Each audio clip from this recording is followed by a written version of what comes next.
Okay, now to continue. I didn't show you very well on this one right here.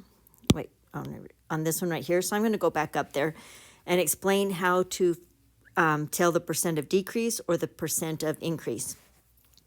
So to find either one of them, it doesn't matter which one, you first have to decide if you're, let's go back up to this one. You have $72 to start with, and then it changed to $60. So in this case, you have a decrease, right? So what you do is you find the difference of these two, you subtract them, and the difference is 12. And then you take and divide that by the original number.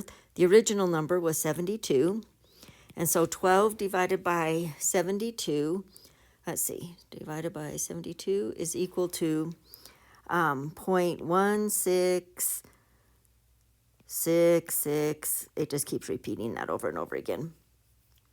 And then you're going to multiply that by 100 to get it back to a percent. Because to get back to a percent, we're going to move the decimal twice over. So that's going to be 16. That's just rounded to the 7. 16.7%. And that was how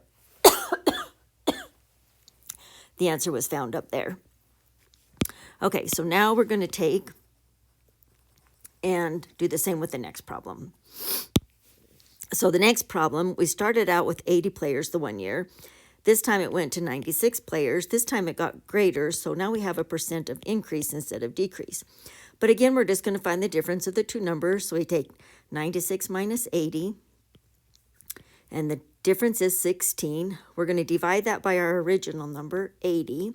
So we're going to take 16 divided by 80, and that's going to be 2. Actually, it's going to be 0.2. And then we're going to multiply that by 100, which means we're going to move that decimal 2 places, fill that in with a 0. It's no longer there. And it becomes the 20% increase, which is what you have there. So that is correct as well. Okay, get rid of these real quick, and we'll do that last one. And then I'll help you with the other ones when you get back tomorrow night. You're going to come to our house for dinner, so you can just come to bring your paper ones, and we'll do them after dinner. Okay, so at a student council meeting, there was a total of 60 students present. Of those students, 35 were female. What percent were male?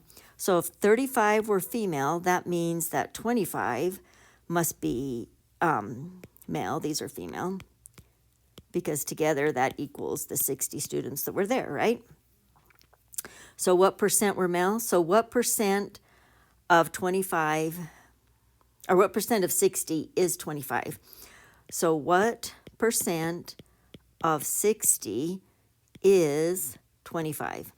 So we're going to take 60 times something equals 25. So we're going to divide by 60, divide by 60, take 25 and divide it by 60.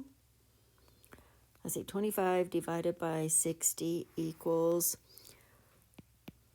so that means x is, because I crossed that off, x is 41.416666. So we're going to round that off to 7. Move the decimal over twice, 41.7%.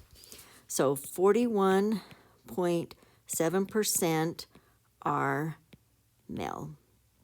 Now, you can look at this logically to see if your answer is correct. Okay, so of 60, 50% would be 30, right? And 25 is less than 30, so you know that your answer is going to be less than 50%, and your answer is less than 50%, so it's a reasonable answer, so it's probably correct.